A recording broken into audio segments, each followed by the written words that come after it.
देखो भाई और बहनों, या मैंने पहले कहा था कि अग्नि परीक्षा है, पहले से कहता आ रहा हूं मैं। और मैंने एक भगत का जिक्र किया था, रणजीत अहलावत का, जो कि झज्जर से है।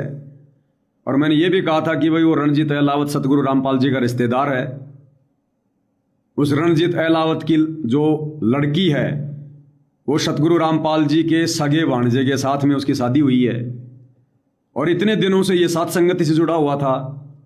अभी गुरुदेव के जेल से बाहर आने से पहले भी सात संगति से जुड़ा हुआ था। अभी पिछले 4-5 दिनों से जैसे गुरुदेव जेल से बाहर आए और परमात्मा ने जो संकेत करने शुरू किए, अब ये भाई जो मैसेज कर रहा है ये डगमग हो गया।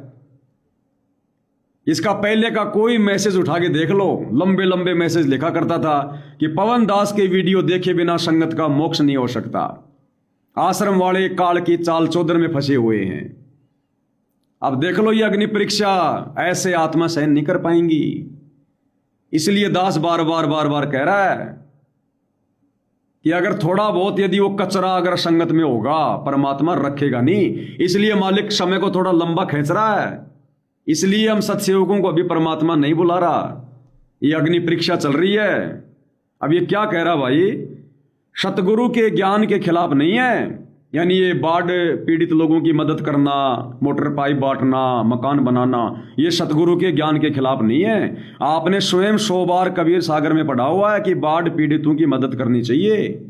बिल्कुल गुरुजी ने कबीर सागर में लिखा हुआ है कि कहीं कोई बाढ़ आ जाए, कहीं कोई फ्लड आ जाए तो उनकी जो है खाना देकर और उनकी दवाई देकर मदद करनी चाहिए। रणजीत दास जी, आपने ढंग से नहीं पढ़ा। दास ने तो वीडियो बनाए कबीर सागर के सरलार्थ, इसलिए मुझे पता है और मैंने सब कुछ समझा रखा उसमें। गुरुदेव ने गोली दवाई देकर, खाना वाना देकर उन लोगों की मदद करने के लिए कहा है। और ये कॉमन सेंस की बात है। वो बाढ़ अगर आपके आसपास के क्षेत्र में है तो आप जी उनकी मदद कीजिएगा, गोली दवाई देकर, खाना वाना देकर। और आप लोगों ने क्या किया? और हम इसको नहीं कह सकते बाढ़। ये जो सतगुरु रामपाल जी कह रहे हैं ना हिसार जेल से बाहर आके कि बच्चों वो मर जाते, महामारी फैल जाती, सतगुरु क्यों कह रहा है? अब सतगुरु यही कहेगा, नहीं तो संगत नाराज हो जाएगी, संगत दुखी हो जाएगी अगर सतगुरु कह दे कि तुमने नालायक को ये क्या कर दिया। अभी वो आपत्ति नहीं आई थी हरियाणा के किसानों पर, अभी वो समस्या नहीं आई थी। केवल नदी नहर टूटने से खेतों में पानी भरा था और ये पानी तो हर 2-4 साल में हरियाणा में भरता है। इसको हम कोई बाढ़ नहीं कह सकते, कोई आपदा नहीं कह सकते। अगर एक भी आदमी मरा हो तो बता दो। अरे बाढ़ उसको कहते हैं जिसमें सैकड़ों आदमी मर जाते हैं, हजारों आदमी जिसमें मर जाते हैं, बह जाते हैं। अगर एक भी मनुष्य मरा हो हरियाणा की बाढ़ में, जो खेतों में जो पानी भरा है, एक भी व्यक्ति अगर मरा हो, अगर बच्चा भी मरा हो तो बता दो। अरे वहां तो हर साल पानी भरता है, हरियाणा में तो हर साल, और हर साल पानी निकल जाता है। अब की बार भी निकल जाता। और हरियाणा का किसान इतना कमजोर नहीं है, हरियाणा का किसान इतना निर्धन नहीं है। अगर एक फसल गेहूं की ना हो तो वो भूखा मर जाएगा, उसे भीख मांगनी पड़ जाएगी। हरियाणा, पंजाब हिंदुस्तान में सबसे ज्यादा खेती में समर्थ है। अरे जिन लोगों की एक अगर गेहूं की फसल नहीं हुई वो भूखे मरेंगे।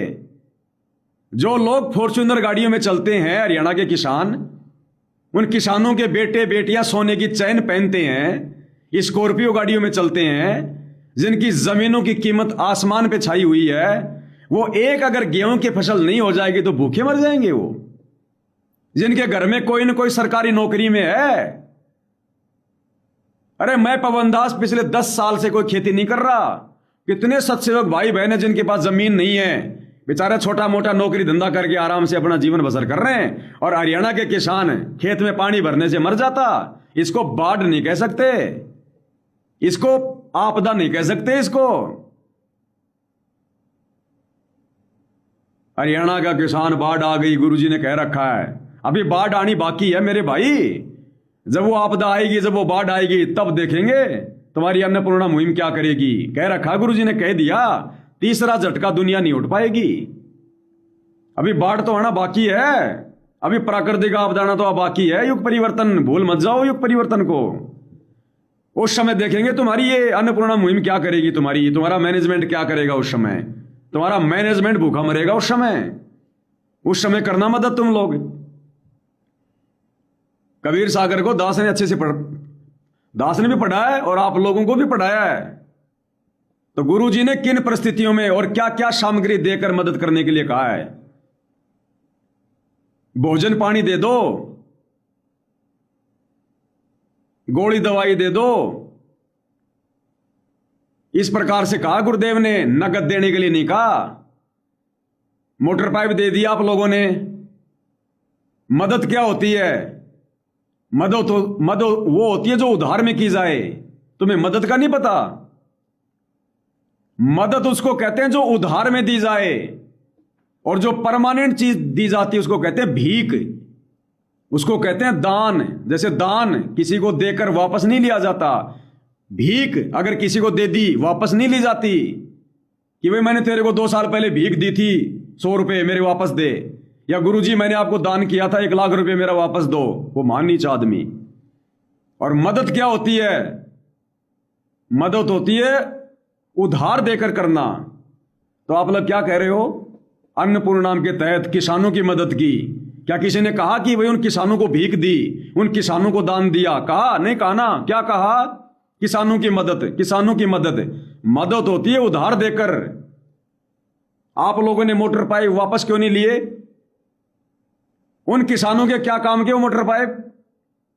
उनका पानी निकल गया, आपने उनकी मदद की। आप वो मोटर पाइप वापस क्यों नहीं ले रहे?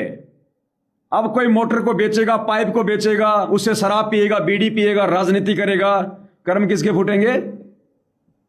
तुम लोगों ने भीख दी है, और भीख देने के लिए सतगुरु रामपाल जी ने मना किया है। भीख चाहे बाढ़ हो चाहे भूकंप हो, भीख नहीं देनी। तुम लोगों ने दान दिया है, और दान कुपात्र को देने के लिए गुरु जी ने मना किया है। हर स्थिति में नुकसान है, भगवान के विधान के खिलाफ है। अगर मदद की थी तो वापस लेना चाहिए मोटर पाइप, लाके आश्रम में रख लो।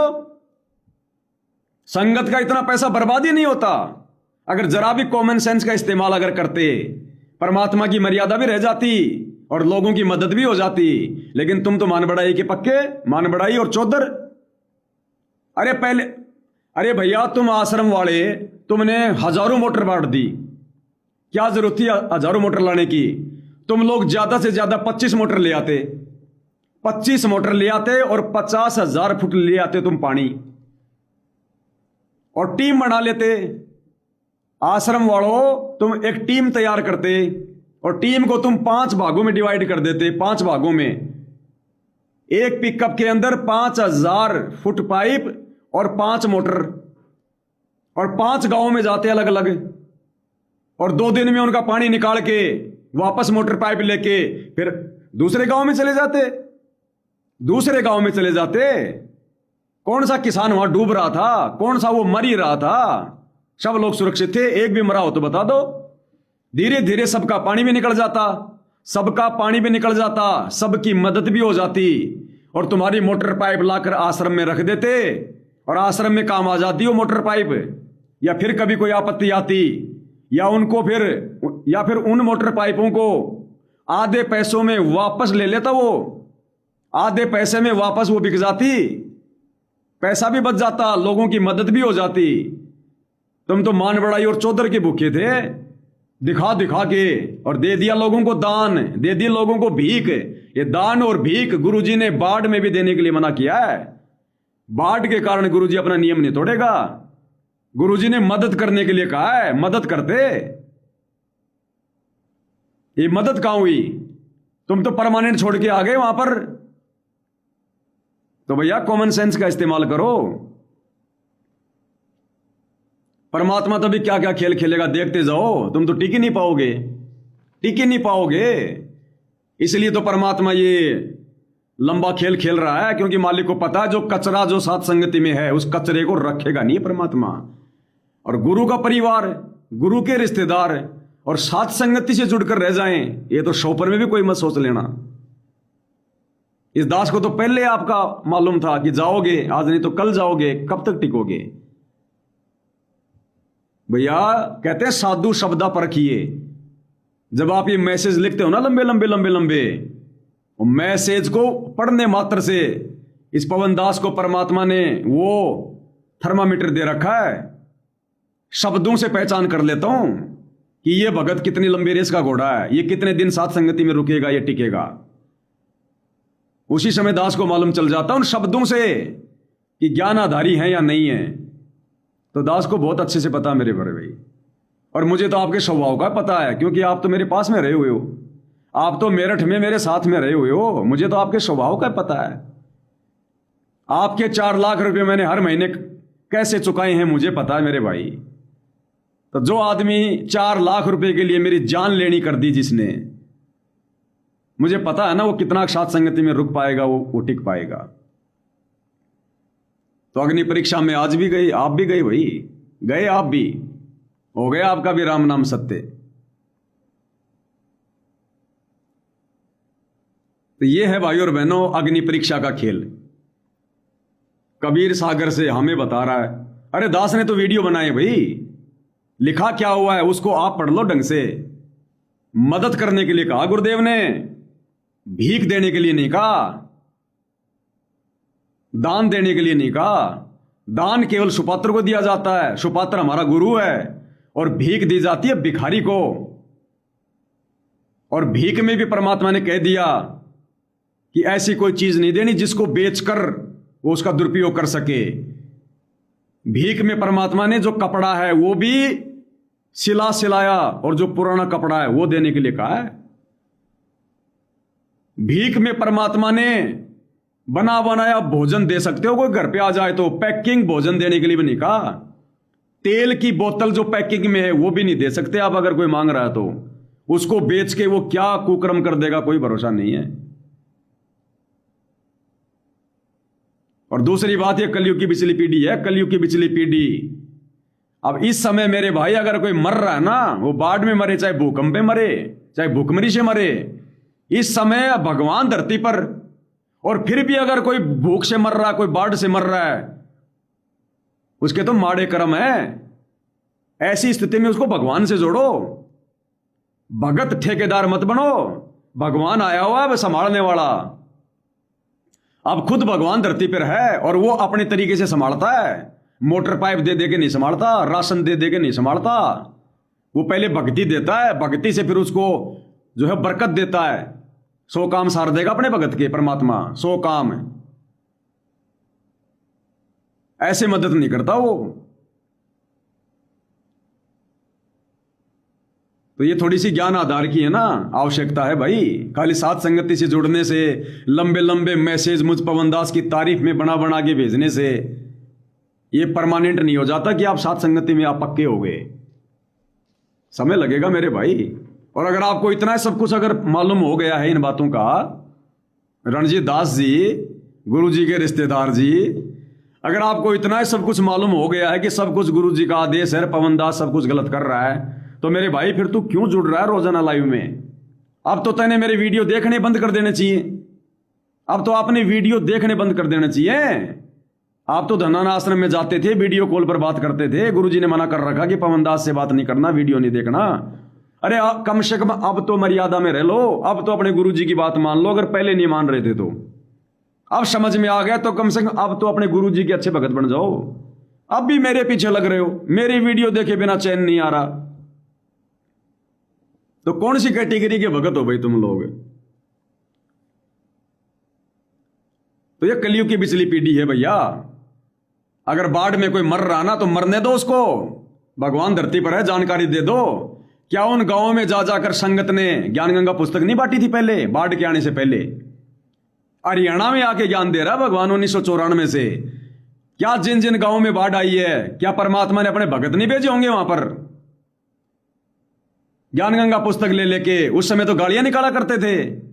ये आगे रामपाल के चेले, रामपाल की चेलियां लड़ाई झगड़ा किया करते थे। अब मर रहे ना तो मरने दो। अगर दिक्कत आ रही है तो बोलो भैया परमात्मा आया हुआ है, दीक्षा लो, भक्ति करो। खेत का पानी निकल जाएगा, समर्थ है, ना जाने कैसे रातों रात गायब कर देगा। 100 तरीके हैं उसके पास में, मोटर पाइप की जरूरत नहीं उस परमात्मा को। अगस्त्य ऋषि ने एक घूंट में 7 समुद्र पी लिए, मोटर पाइप नहीं लगाए थे। एक घूंट में 7 समुद्र पी लिए थे, मोटर पाइप नहीं लगाए। क्या उससे भी कमजोर है भगवान? उन हरियाणा के उन किसानों को सतगुरु रामपाल जी से जोड़ना चाहिए था, और क्या कर लिया तुमने? वो मदद करके आज उनकी जुड़ा एक भी, बड़ा भगत एक भी। बोला गुरु जी के आने के बाद दीक्षा लेंगे, संत रामपाल जी के आने के बाद दीक्षा लेंगे, ले ली दीक्षा एक ने भी आके। मतलब के बिना कोई नहीं प्यारा। ये पैसा संगत का बर्बाद हुआ है, बर्बाद। परमात्मा का विधान टूटा है ये। किसको शिक्षा दे रहे हो मेरे भाई? सात संगति है ये। सात संगति से जुड़कर और सात संगति वाले को ही ज्ञान दे रहे हो। एक समय भाई और बहनों, एक शेर था, शेर। अब शेर का जैसे जन्म हुआ तो उसकी मां मर गई, बेचारा अकेला पड़ गया, कौन संभाले? तो बाकी रिश्तेदारों ने मीटिंग करी कि भाई ऐसा करो, अब ये बच्चा है, अब बाप तो मान लो शिकार करेगा, बड़े बड़े जानवरों के पीछे दौड़ेगा, बच्चे को कौन संभालेगा? तो रिश्तेदारों ने कहा जी ऐसा करो, इसकी मौसी के पास भेज दो, बिल्ली के पास, क्योंकि जो बिल्ली है वो शेर की प्रजाति की है। प्रजाति मतलब वैसा वैसा जानवर है वो। आम कहावत में बिल्ली को शेर की मौसी कहा जाता है। तो बोला इसे बिल्ली मौसी के पास भेज दो, वो दाव पेच भी सिखा देगी और ये थोड़ा जवान भी हो जाएगा, फिर ये अपने गैंग में आ जाएगा। बोला जी ठीक है। अब बिल्ली को जिम्मेदारी दे दी कि तू इसको दाव पेच सिखा, कैसे शिकार करना कैसे नहीं करना, थोड़ा जवान कर इसको, ठीक है। अब बिल्ली ने साहब उसको कैसे शिकार करना है, कैसे शिकार को दबोचना है, कैसे घात लगा के बैठना है। और शेर साहब जवान हो गया, बिल्कुल हट्टा कट्टा युवा, और दोनों साथ साथ रह रहे। सारे दाव पेच बिल्ली ने सिखा दिए। अब एक समय वो मौसीर शेर दोनों पेड़ की छाया के नीचे बैठे। अब उस दिन शेर को कहीं कोई शिकार नहीं मिला। अब शिकार नहीं मिला तो उसने कहा कि मौसी भाई मुझसे तो भूख सहन नहीं हो रही, और मौसी जो भी है देखो, अब तूने मेरी भूख शांत करनी पड़ेगी, मैं तो तेरे को खाऊंगा। अब बिल्ली ने सोचा भाई ये तो मिल गया बढ़िया फल। और जैसे ही वो शेर, अब शेर को तो ये घमंड है कि मेरे से भाग के कहां जाएगी ये। अब जैसे शेर बिल्ली को दबोचने के लिए झपटा, उसी समय बिल्ली छलांग लगा के पेड़ पे चढ़ गई। अब शेर यूं देख रहा उसके मुंह की तरफ नीचे खड़ा खड़ा। बोला मौसी ये दाव तो तूने मेरे को सिखाया नहीं कभी, पेड़ पे कैसे चढ़ा जाता है। तो बिल्ली बोली बेटा अगर मैं तेरे को ये दाव भी सिखा देती तो आज मैं जिंदा रहती क्या? तो भैया सात संगति के माध्यम से पवनदास अगर सारा ज्ञान तुम लोगों को दे देगा, सारे फॉर्मूले तुम भक्तों को बता देगा, तो पवनदास की क्या कीमत रह गई? फिर पवनदास को सारे ज्ञान देने लग जाओगे तुम, जैसे भाई दे रहा रणजीत। फिर पवनदास का क्या फिर वो रह गया? फिर क्या पवनदास हुआ? तो परमात्मा इस दास के माध्यम से तुम्हें उतनी खुराक दे आएगा, उतनी खुराक खिलवाएगा जितनी तुम्हारे लिए आवश्यक है। इससे ज्यादा खुराक नहीं खिलवाएगा कि तुम मेरे सरदार बन जाओ और अपने कर्म फोड़ लो। तो भैया अपनी हद में रहो, लिमिट में रहो। परमात्मा ने मौका दिया तुम्हें सात संगति से जोड़कर भगत बनने का। बकवाद करने के लिए सात संगति से नहीं जोड़ा भगवान ने, ध्यान रखना इस बात का। कबीर सागर में क्या लिखा है? मैंने वीडियो बनाई, मुझे नहीं पता कबीर सागर में क्या लिखा हुआ, मालिक ने क्या लिखा है। उसके अंदर मोटर पाइप लिखा हुआ परमात्मा ने साफ साफ लिखा हुआ पे कोई दवाई वगैरह दे के मदद कर दो, और वो भी अपने हाथों से दवाई लेकर दो, पैसे मत दो। तुम लोगों ने गौशालाओं के अंदर लाखों लाखों रुपए दे रखे हैं, लाखों रुपए। और आनंदपाल सिंह की सीबीआई जांच के समर्थन में 5 लाख रुपए दिए। वो कौन सी गौशाला थी? चलो गौशाला के लिए गुरुजी ने सतनाम के नियम में लिखा है कि गौशाला अगर रजिस्टर्ड है तो उसमें नगद पैसे भी दे दो और उसके अंदर चारा भी डलवा दो। आनंदपाल सिंह की सीबीआई जांच में तुमने राजपूत करणी सेना को 5 लाख रुपए नगद दिए, और राजपूत करणी सेना कौन सी गौशाला है? कौन सा गौशाला में लगा रही हो? ये मर्यादा नहीं टूटी क्या? छोटू राम धाम के अंदर एक बार 9 लाख, एक बार 11 लाख रुपए दिए नगद। वो कौन सी गौशाला है? जाट आरक्षण में चंदे के रूप में कभी 5 लाख, कभी 11 लाख, करोड़ों रुपए दिए। वो कौन सी गौशाला थी? ये कौन से कबीर सागर में लिखा हुआ भाई? कौन सी मर्यादाओं में है ये? तो बकवाद भी करो तो कोई सोची समझी तो करो, जिसका कोई निष्कर्ष निकले। अब फालतू की बात उठा के ले आए। अरे तुम कब से जुड़े हो साथ संगति से पता है? मेरठ से 2019 से रणजीत दास तुम साथ संगति से जुड़े हो 2019 से। और कितनी बार तुम बिना पहनते के लोटे की तरह कभी इधर कभी उधर, कभी इधर कभी उधर, फिर भी दास ने तुमसे कभी कोई नाराजगी जाहिर नहीं की। मेरठ में मैंने तुम्हारी आंखों के सामने 4 लाख रुपए मेरठ वालों को दिलवाए। 4 लाख रुपए ओमपाल जी को, तुम्हें भी पता है। तेरा 1 रुपया नहीं रखा मैंने। और उसके बावजूद जब उस ओमपाल ने मना कर दिया, तू मेरे पीछे लग गया। तुझे मेरी स्थिति का नहीं पता था मेरी स्थिति क्या थी? इसको कहते कौवा, जो गधे की परेशानी को नहीं देखता, बस उसको मांस खाने से मतलब है। मैंने कैसे वो दिन निकाले मुझे पता मेरे भाई, फिर भी मैंने तेरे प्रति कभी कोई नफरत पैदा नहीं की। तेरे को हमेशा मैंने अपना भाई, भक्ति की सामग्री तेरे को पहुंचाई, थाली पूजा की, सारी चीजें पूजाई कि चलो भक्ति कर ले, भक्ति करे। तो सारी बकवाद पे आ गया। फिर क्या तूने 6 साल में क्या सीखा? तूने साथ संगति से जुड़कर गुरु जी के रिश्तेदार ऐसे होते हैं क्या? गुरु जी के रिश्तेदार? अरे कम से कम एक रिश्तेदार तो ढंग का होता। एक ढंग का था, वो भी चला गया। ये हाल है भाई और बहनों। अब दास जो बोलता है ना भगत जी, वो झूठा नहीं होगा। ये गुरु जी का रिश्तेदार और साथ संगति से जुड़ा हुआ। और दास हमेशा क्या बोलता है? गुरु जी का परिवार, गुरु जी के रिश्तेदार सब काल के दूत हैं। तो भैया ये वचन सिद्ध होना था। आज ये गुरु जी का रिश्तेदार जो एक थोड़ा बहुत ठीक था, ये भी चला गया। तो परमात्मा जो दास से बुलवाते हैं ना, वो देर सवेर भाई सत्य होता है वो। तो एक कलयुग की बिचली पीढ़ी भैया, दुनिया मरेगी तो अपने कर्मों से मरेगी। आने वाले समय में तो ना जाने क्या क्या आपदा आएगी। और गुरुदेव क्या कह रहे हैं? अब तीसरा झटका हमारा काल से नहीं उठा जाएगा। तीसरा झटका काल से सहन नहीं होगा। इसका मतलब दुनिया मरेगी। अरे क्यों मरने दे रहे हो? गुरुजी धरती पर है, भगवान धरती पर है, मदद करो। लेकिन गुरुजी खुद कह रहे हैं कि तीसरा झटका काल से उठा नहीं जाएगा। अरे काल ने झटका दिया तो मदद करने के लिए गुरुजी आ गए ना। क्यों मरने दे रहे हो? झटके को उठाओ। तो जब भगवान खुद कह रहा कि मरोगे तो मरोगे, मैं क्या करूंगा? किसकी मदद करोगे भैया? मदद करने वाला आ गया और वो अपने हिसाब से करता है। लोगों के मकान बना के नहीं करता, राशन भिजवा के नहीं करता। वो ये तो आम लोगों के काम होते हैं, सांसारिक लोगों के काम होते हैं। ये तो राजनेताओं के काम होते हैं, सामाजिक लोगों के काम होते हैं ये। और परमात्मा भी अगर उन्हीं लोगों की तरह लोगों की अगर मदद करेगा तो फिर भगवान में, राम लोगों में फिर क्या अंतर हो गया? ये राशन बांटने का काम, मोटर पाइप बांटने का काम, मकान बनाने का काम, प्याऊ बनाने का काम, ये तो समाज सेवी संस्थाएं करती हैं, राजनेता करते हैं, सरकार करती है। अगर भगवान भी उन्हीं की तरह अगर लोगों की मदद करेगा तो भगवान में, सरकार में क्या अंतर है? उन आम लोगों में, भगवान में फिर क्या अंतर हो गया? फिर ये भगवान अपने तरीके से करता है, इसका फॉर्मूला अलग है। अरे जैसे आम आदमी हॉस्पिटल में जाके अपना रोग ठीक करवाता है, अब सतगुरु रामपाल जी भी अगर हॉस्पिटल खुलवा कर भक्तों को ठीक करें तो बताओ फिर आम लोगों में और संत रामपाल जी में क्या अंतर हुआ? लेकिन आम लोग और सरकार हॉस्पिटल खोल खोल के लोगों का इलाज करवा रही है। और सतगुरु रामपाल जी कैसे कर रहे हैं? अपना आशीर्वाद देके, अपनी भक्ति देके। तो ऐसे करता है ये परमात्मा, सामान दे के मदद नहीं करता किसी की। तो तुम लोगों ने टोटल परमात्मा का विधान तोड़ा मेरे भाई। हमें शिक्षा मत दो, उल्टा परमात्मा के दोषी बनोगे।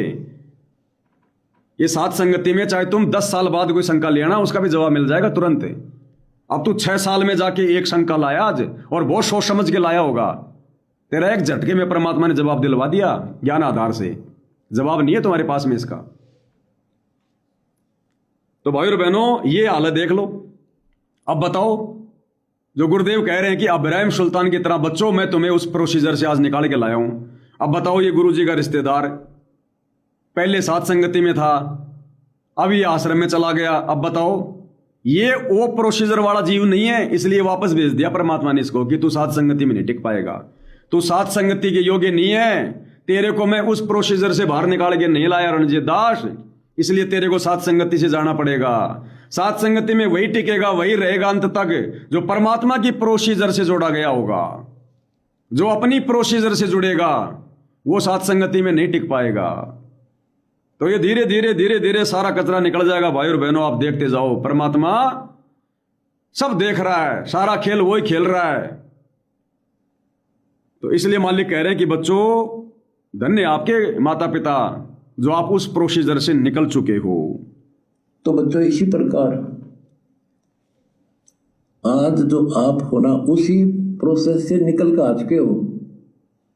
आपको निकाल के लाया है राजा बड़ा कोट जन्म तन भर में दोगे कुछ नहीं हाथ लगा है। ये बातें कहने की नहीं है, ये आपके ऊपर पूरी अप्लाई है, अप्लीकेबल हो रही है।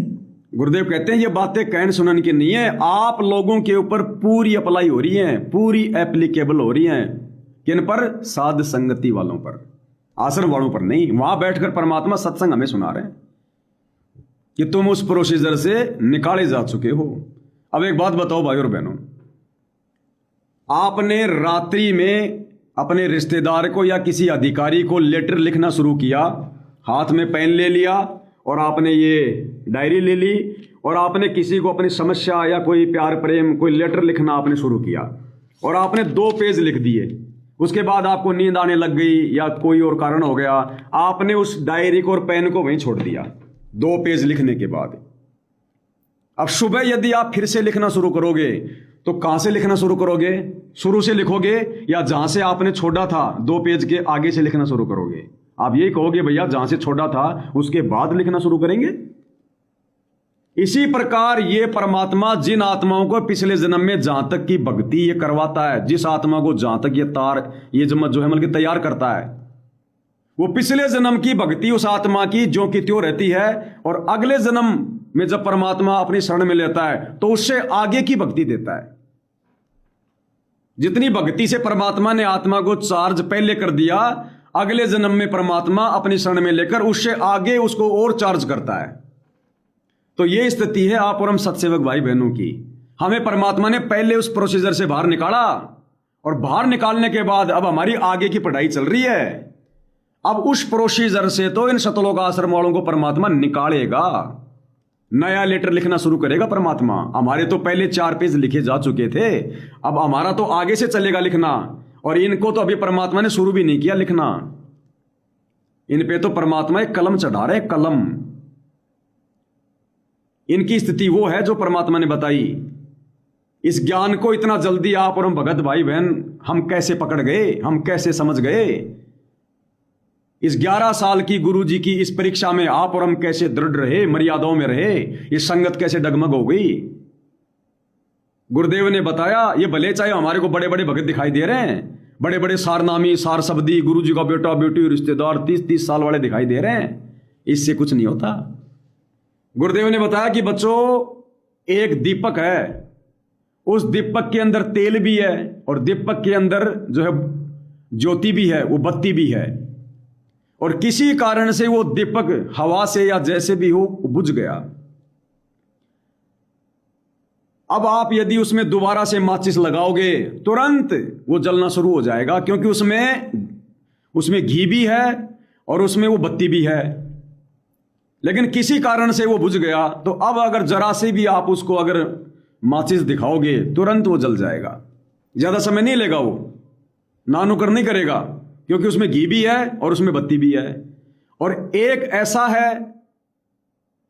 दीपक ऐसा है जिसमें घी डालो, बत्ती बनाओ, फिर उसको जलाओ, हो सकता है वो 2-3 माचिस की वो तिलियां बर्बाद हो जाएं। उसमें समय लगेगा, उसको जलाने में समय लगेगा, क्योंकि वो नया नया है। उसमें घी भी है, उसमें बत्ती भी है, लेकिन वो अभी अभी डाली गई है, इसलिए अभी उस बत्ती में घी ढंग से ऊपर नहीं चढ़ा, तो उसमें 2-3 माचिस की तिलियां भी बर्बाद हो जाती हैं। और एक दूसरा दीपक जिसमें पहले से घी भी है और बत्ती भी है, और उसमें अगर जरा सी माचिस दिखाएंगे तुरंत जल जाएगा। तो आप और हम सत्सेवक भाई बहन वो आत्मा है जिनमें पहले परमात्मा ने भक्ति रूपी घी डाल रखा था, ज्योति लगा रखी थी, बत्ती लगा रखी थी। किसी कारण से हम डगमग हो गए और आज पुण्य अपनी शरण में लेकर परमात्मा ने केवल माचिस लगा दी, तुरंत हम जल उठे, रोशनी देने लग गए। और ये सतलोक आश्रम वाले, गुरु का परिवार, गुरु के रिश्तेदार, इनको परमात्मा ने नए तरीके से इनमें घी डाला है, इनकी बत्ती बनाई है। अब परमात्मा को समय लग रहा है इसको चालू करने में। तो ये बड़े बड़े भगत दिखाई देने से कुछ नहीं होता। ये भैया परमात्मा कहते हैं पिछले जन्म से होत है पूर्ण हंस मुराद। ये तो जन्म जन्मांतरों की भक्ति, वो कुर्बानियां, वो तपस्या, वो सेवा भाव, इसके बदले में भाई परमात्मा दया करता है। अब एक भगत तो सतगुरु की शरण में ऐसा है वर्तमान में, जो पिछले 20 साल से गुरु जी की भक्ति कर रहा है। जैसे मान लो जी गुरु जी का भाई ले लो, गुरु जी का बेटा ले लो, ये लोग पिछले 30 साल से गुरु जी के चरणों में रह के भक्ति कर रहे हैं और इनको गुरु जी के ज्ञान का एक धेला भी समझ में नहीं आया, एक भी मर्यादा का ये लोग पालन नहीं कर रहे। और एक साथ संगति में भाई जुड़ रहा है और संकल्प दीक्षा ले रहा है, नाम भी नहीं लिया, संकल्प है, और ऐसी ऐसी मर्यादा निभा रहा है जो गुरु जी का परिवार भी नहीं निभा पा रहा, इतना दृढ़ हो गया। तो कारण क्या है ये? अब लोग तो ये कहेंगे गुरु जी को भाई इतने साल से जुड़ा हुआ है, बहुत ज्ञान होगा, बड़ा भगत है, कथा भी सुना रहा है, ज्ञान भी सुना रहा है। और एक साथ संगति वाला जो बेचारा दृढ़ता से भक्ति कर रहा है, तीनों समय की आरती कर रहा है, 5 यज्ञ कर रहा है, गुरु जी में विश्वास है, सत्संग सुनता है, उसको कहेंगे रे तो साथ संगति वाला है, तो संकल्प वाला है, तो ऐसे ही है। जो भगत आज आपको गुरु जी के भाई के रूप में, गुरु जी के बेटे के रूप में दिखाई दे रहा, जो 30 साल से भक्ति कर रहा है, वो आत्मा है जिसने पिछले जन्म में परमात्मा की शरण में रह के थोड़ी बहुत भक्ति की है। कभी 2 महीने, कभी 4 महीने, 650 साल पहले परमात्मा आए तो हो सकता है 2 साल शरण में रहो, 6 साल शरण में रहो, फिर मन में दोष निकाल के छोड़ गया हो। जो आज भी उस ज्ञान की तय में नहीं जा रहा, और जो आज संकल्प दीक्षा से जुड़कर तुरंत अपने ज्ञान का परिचय दे रहा, अपने विवेक का परिचय दे रहा, जो दृढ़ हो गया, वो भले आज आपको 6 महीने वाला भगत दिखाई दे रहा है, संकल्प वाला, लेकिन पिछले जन्म में उसने परमात्मा की जमकर सेवा की है। पिछले जन्मों में 20-20 साल, 50-50 साल परमात्मा की शरण में रहा है, जम के उसने कुर्बानियां दी हैं। तो वर्तमान को मत देखो कि वर्तमान में कोई 20 साल से या गुरु जी का परिवार है तो बहुत बड़ा भगत है।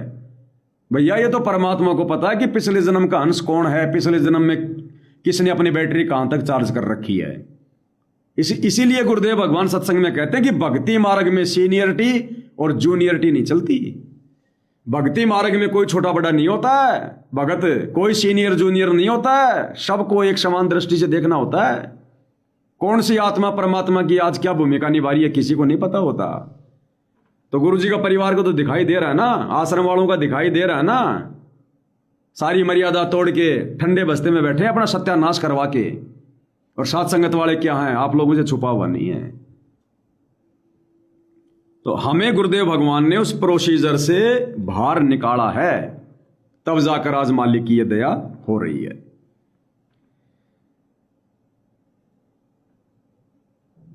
अरे भैया मेरे पास अब तुम्हारी शंकाओं का समाधान नहीं है। रणजीत दास जी लिख रहे हैं, अब सतगुरु के हाथ में साथ संगति वाला भगत दान कर सकता है कि नहीं?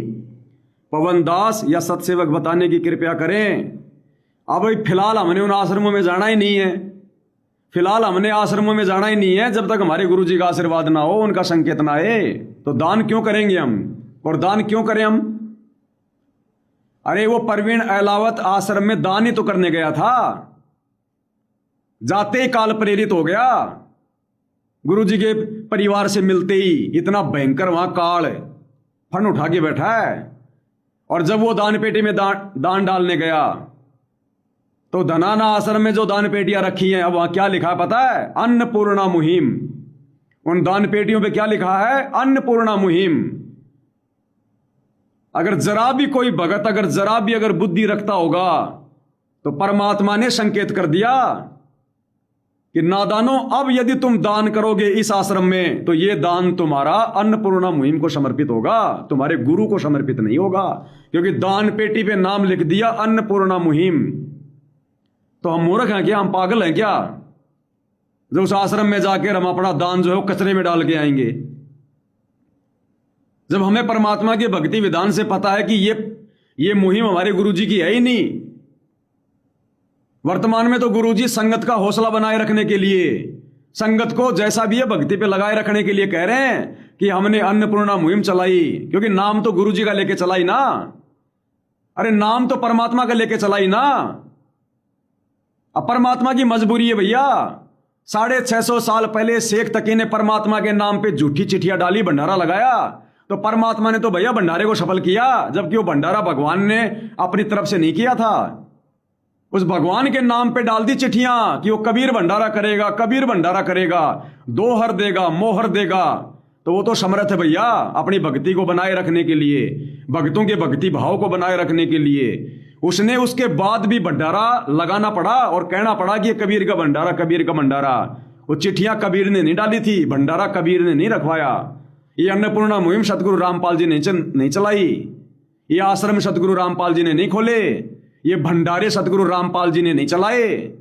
उस सतगुरु रामपाल जी के नाम पे झूठी चिट्ठियां आज भी डाली जा रही हैं, पीले पर्चे बना बना के। गुरुजी का भंडारा, गुरुजी का आदेश। अब गुरुजी क्या करे? अगर भंडारा सफल ना करे तो, भंडारा ना करे तो, अरे खेल समझो सारा ये काल का। नाम तुम्हारा ले करूं आवाजा, याविद जीवों को भटकाऊं, जाओ जोग जीत संसारा, जीव न मान का तुम्हारा। गुरु ने अपनी खुशी से भंडारे नहीं किए, गुरु ने आदेश देकर आश्रम नहीं बनवाए, गुरु ने अपनी तरफ से ये अन्नपूर्णा मुहिम नहीं चलाई। 1994 से गुरु जी ज्ञान दे रहा है। वो तो पहले भी वही भगवान था, आज भी वही भगवान है। उसके घर में पहले भी कोई कमी नहीं थी, आज भी नहीं है। आज से पहले क्या हरियाणा में बाढ़ नहीं आई? आज से पहले क्या हरियाणा में किसी को मकान की जरूरत नहीं थी? आज से पहले क्या लोग भूखे नहीं मर रहे थे? किसके घर में भगवान ने राशन पहुंचाया? कौन सी अन्नपूर्णा मुहिम चलाई? उल्टा ये कहा कि हमने जा जाके किसी की मदद नहीं करनी, भगवान का विधान टूटेगा। रणजीत दास जी, अब बस की बात नहीं, आपकी साथ संगति से जुड़े रहना, ध्यान रखना, मन में इतना दोष आता बस। अब आप कितने सवाल जवाब कर लो भाई, हमारे पास अब इतना समय नहीं है। रणजीत दास, जिस दान पेटी पर हमारे गुरुजी का नाम लिखा हो तो डाल सकते हैं। जिन दान पेटियों पर अब अन्नपूर्णा मुहिम का नाम लिखा है, गुरुजी ने पहले संकेत कर दिया कि बच्चों अब वो दान तुम्हारे गुरुजी को नहीं जाएगा। आज से पहले जो दान तुमने अपने गुरुजी को दे दिया, बरवाला कांड तक, बरवाला कांड तक जो दान जिसने अपने गुरुजी को दे दिया वो गुरुजी को समर्पित है। या आगे जब ये दूध नीर खीर का निबेरा हो जाएगा कि साथ संगति सही है या गुरु का परिवार सही है, आश्रम वाले सही हैं, उसके बाद जो दान जहां हमारे गुरु होंगे और गुरुजी को दिया जाएगा उनके आदेश अनुसार, वो दान सफल होगा। अब ये दान तो तुम्हारा सीधा सीधा बाढ़ में झोंका जाएगा। बाढ़ में कह दिया ना गुरुदेव ने, जिसको जो चाहिए बोलो, हम उसकी मदद करेंगे। अब परमात्मा को पता है कि अब ये भक्ति तो करेंगे नहीं। 11 साल से मैंने देख लिया, इनको तो बेगार करने में आनंद आता है। अब गुरु तुम्हारे से बेगारी करवाएगा, इसलिए अब गुरु तुम्हारे से बेगारी करवाएगा। तुम्हें बेगार करने का बड़ा शौक है ना बच्चों, तुम्हें पसीने बहाने का बड़ा शौक है ना। भक्ति तो तुमसे होती नहीं है, मर्यादा तो निभाई नहीं जाती। बच्चों, तुम्हारी हर इच्छा पूरी करूंगा, लो करो बेगार। और खुल के कह दिया गुरुजी ने कि हमने अन्नपूर्णा मुहिम चलाई है, और बच्चों जहां भी कोई दुखी हो हमारे को सूचना दो, हम उसकी मदद करेंगे। अब तुम्हारा वो सारा दान धर्म का पैसा, तुम्हारी मेहनत जो भक्ति में लगनी चाहिए थी, अब वो सारी की सारी तुम्हारी बेगार में लगेगी। अब गुरु तुम्हारे से बेगार करवाएगा। बेगार क्यों करवाएगा? क्योंकि तुमने गुरुदेव भगवान की रजा का नाजायज फायदा उठाया, तुमने मर्यादा तोड़ी है, आदेश की उल्लंघना की है। अरे जिस प्रकार हमें गुरुदेव ने वो कथा सुनाई कि एक गुरु ने अपने चेले को सिद्धि करवा दी, सिद्धि जिंद को प्रकट करने की। चेले ने सिद्धि पूरी कर ली और गुरु ने आदेश दिया, बेटा मेरी गैर हाजिरी में इस सिद्धि का कभी प्रयोग मत करना। बोला ठीक है गुरुजी, मर्यादा हो गई। अब गुरुजी एक दिन चला गया कहीं घूमने फिरने, पीछे से चेला राम ने सोचा कि गुरुजी ने जो सिद्धि करवाई थी देखता हूं उसका प्रयोग करके। और चेले राम ने गुरुजी की आज्ञा तोड़ दी, गुरुजी का वचन तोड़ दिया और सिद्धि अपनी जो भी मंत्र उंत्र बोल के उसने कर दिया। तुरंत वो जिंद प्रकट हो गया और बोला, भाई मुझे काम बता, नहीं तो तेरी गर्दन मरोड़ूंगा मैं। काम बता मुझे, मैं फ्री नहीं रह सकता। अब उसने कहा कि खाना बना, लकड़ी लेके आ, फलाना ला, आटा ला, नमक ला, आग जला, सारे काम वो तो सिद्धि से होते हैं, तुरंत कर दिए उसने। आगे खड़ा हो गया, और बता नहीं तो गर्दन मरोड़ूंगा। अब वो डर गया चेला राम कि ये तो अच्छी आफत आ गई, मैंने तो गुरु की गैर हाजिरी में सिद्धि का प्रयोग नहीं करना चाहिए था। अब चिंतित हो गया, अंदर ही अंदर अपने गुरुजी को याद कर रहा, ये गुरुजी अब क्या करूं, ये गुरुजी आ जाओ मेरी जान बचाओ। इतने में गुरुजी आ गए। अब वो गुरु भी कौन था? जो कथा सतगुरु रामपाल जी सुना रहे हैं, समझ लेना वो सतगुरु रामपाल जी था उस समय। ये परमात्मा रहता है, रह कर यहां पर। आ गए गुरुदेव भगवान, बोला गुरुजी बचाओ, गुरुजी बचाओ, गुरुजी बचाओ। गुरुजी समझ गए, बोला बेटा तूने वो सिद्धि प्रयोग कर दी क्या जो मैंने मना किया था? बोले हाँ गुरुजी। अरे नालायक, तेरे को मना किया था ना मैंने, क्यों मर्यादा तोड़ी? गुरुजी बचाओ, गुरुजी बचाओ। तो कहा कि चल एक काम कर, इसको बोल, क्योंकि वो जिंद उसी को दिखाई दे जो उस सिद्धि से उसको जो प्रकट करता है, तो वो गुरु को दिखाई नहीं दे रहा था। तो गुरु ने कहा कि बेटा इसको बोल कि एक लंबा सा बांस लेके आए जंगल से। बोला भाई एक लंबा सा बांस लेके आ। वो तो तुरंत गया और लंबा सा बांस ले आया। गुरुजी ने कहा कि अब बोल इसको जमीन में गाड़ दे। उन्हें जमीन में गाड़ दिया। गुरुदेव ने कहा कि अब इसको आदेश दे कि जब तक मैं तेरे को कोई अगला काम नहीं बताऊं तब तक बांस पे चढ़ और उतर, ये काम करता रहे। अब उसने आदेश दे दिया, उसको काम मिल गया। काम मिल गया तो वो उसका ध्यान हट गया उधर से, अपना बांस पे चढ़ रहा है, उतर रहा है, चढ़ रहा है, उतर रहा है। बोलो काम होगा तब बोल दूंगा। बोला ठीक है जी, जो आ गया उस काम में लग गया। सेम टू सेम कथा इन आश्रम वालों पर एप्लीकेबल होती है। जेल जाने से पहले गुरुजी ने 25 साल ज्ञान दिया और ठोक ठोक कर कहा था कि बच्चों कभी मर्यादा मत तोड़ना, मर्यादा मत तोड़ना, मेरा वचन मत तोड़ना। और गुरुजी चले गए कुछ समय के लिए जेल, और पीछे से चेलों ने, गुरुजी के परिवार ने, संगत ने जिन मर्यादाओं को ना तोड़ने के लिए गुरुजी ने कहा था, उन सिद्धियों का प्रयोग कर दिया, उन मर्यादाओं को तोड़ दिया। राजनीति कर करके, गुंडों के साथ बैठ बैठ के, आरक्षणों में बैठ बैठ के, और जिंद प्रकट कर लिया, जिंद काल प्रकट कर लिया, काल बैठा लिया अपने सिर पे, जैसे उसने जिंद प्रकट कर लिया। आश्रम वालों ने गुरु की गैर हाजिरी में मर्यादा तोड़ के काल प्रकट कर लिया अपने घट में, अपने घर में। अब वो काल क्या करेगा? काल भक्ति करवाएगा या बकवाद करवाएगा? तो काल क्या कह रहा है? अरे बकवाद कर नहीं तो गर्दन मारूंगा, बकवाद कर नहीं तो गर्दन मरोड़ूंगा तेरी। और कभी स्टेडियम बना रहे हैं, अरे बैठ मत, अब दूसरा काम कर, दूसरी बकवाद कर, बास्केटबॉल बनवा दिया, और कर नहीं तो गर्दन मरोड़ूंगा। राजनीति में धक्के खिला दिए, सारे उल्टे काम करवा रहा है ना, वो सारे उल्टे काम करवा रहा है ना। अब ये गुरु क्या करेगा कि बेटो तुमने मेरी पीठ पीछे केवल बेगार करी है, मेरी मर्यादा तोड़ के, मेरा वचन तोड़ के, केवल वो काम किए जो काल चाहता है। तुमने भक्ति नहीं करी, तुमने मर्यादा नहीं निभाई, तुम्हारी भक्ति में रुचि नहीं है।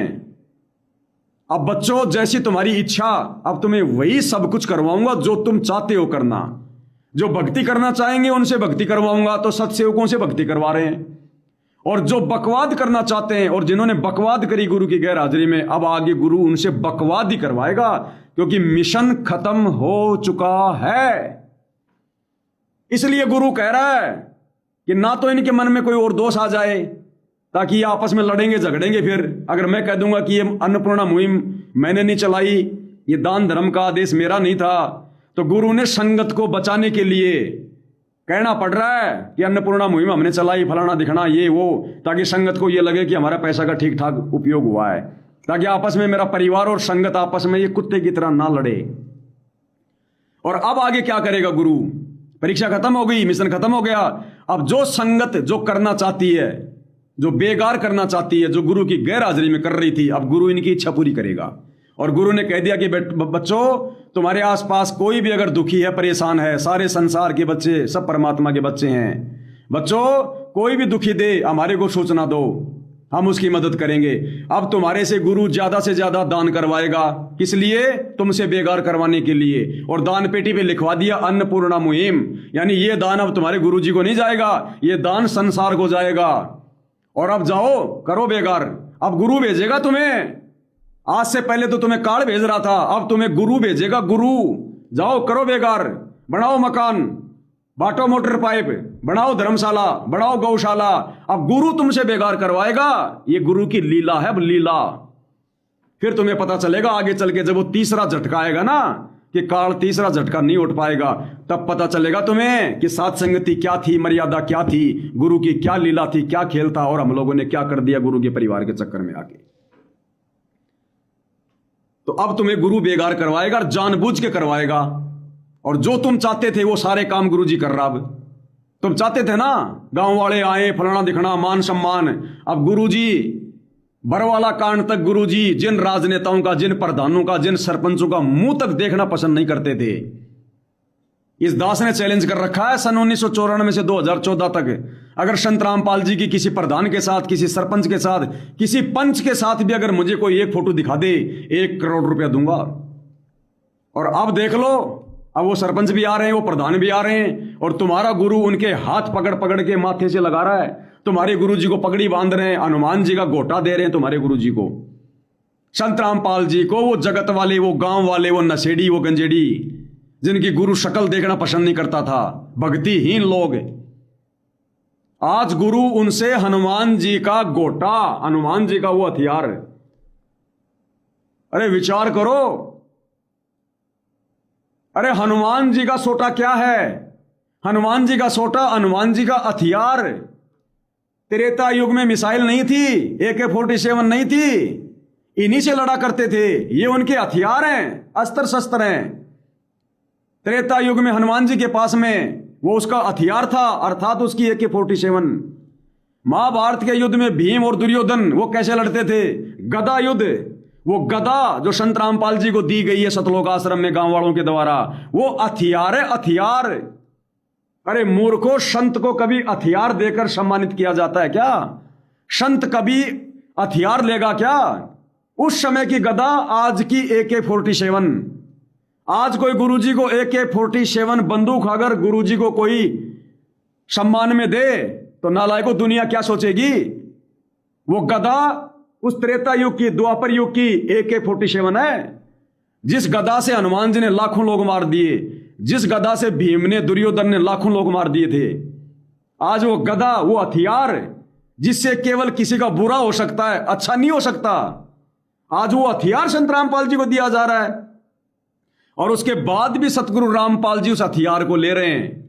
इसका मतलब अब गुरु तुमसे वही करवाएगा जो तुम लोगों ने सोच रखा है। अब गुरु संसार को शरण में लेने के लिए संसार वाली लीला करेगा। तुम चाहते थे ना कि गुरुजी आश्रम में, गांव वाले आश्रम में आकर हमारे गुरुजी को सम्मानित करें, आ गए, तुम्हारी हर इच्छा पूरी होगी अब। अरे हनुमान जी की गदा तो छोड़ो, अगर अब वो हरियाणा के गांव वाले अगर सतलोक आश्रम धनाना में आकर वो हनुमान जी की वो गदा तो छोड़ो, अगर किसी कुम्हार का अगर वो गधा भी देंगे, गदा तो छोड़ो, अगर संत रामपाल जी को अगर मान सम्मान में अगर कोई कुम्हार का वो गधा भी देगा ना, तो भी संत रामपाल जी अब मना नहीं करेंगे और कहेंगे कि बच्चों बांध दो इसको।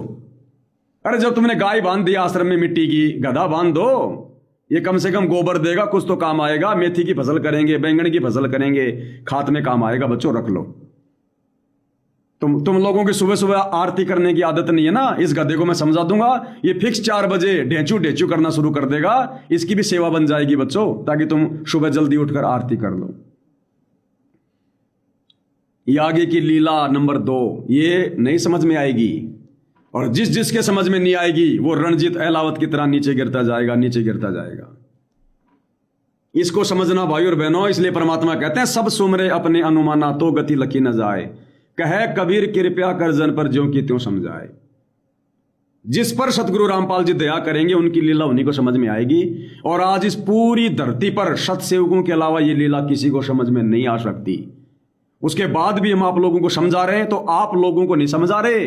हमें पता है कि आपकी बुद्धि में भी बात नहीं आएगी। हम सत्सेवक भाई बहनों को सावधान करने के लिए, उनको दृढ़ करने के लिए इन बातों पर जिक्र कर रहे हैं, वरना अब आप लोगों के इन कमेंट्स का जवाब देना हमारा कोई फर्ज नहीं बनता, क्योंकि अब हमारा बाप आश्रम में आ गया। अगर मन में कोई शंका है तो अपने बाप के पास जाओ, अपने शंका का समाधान कराओ। तो भाई और बहनों, आप और हमने हर स्थिति में दृढ़ रहना है। अगर इतने गुरुदेव भगवान के द्वारा जो ये प्रयास करवाए जा रहे हैं, इस दास का गला बैठ जाता है 3-3, 4-4 घंटे। क्योंकि हम सारे काम क्या करते हैं, सुबह हमारी आरती कम से कम 1.25 घंटे की होती है। आश्रम वाले तो मोबाइल में लगा के सोते रहते हैं।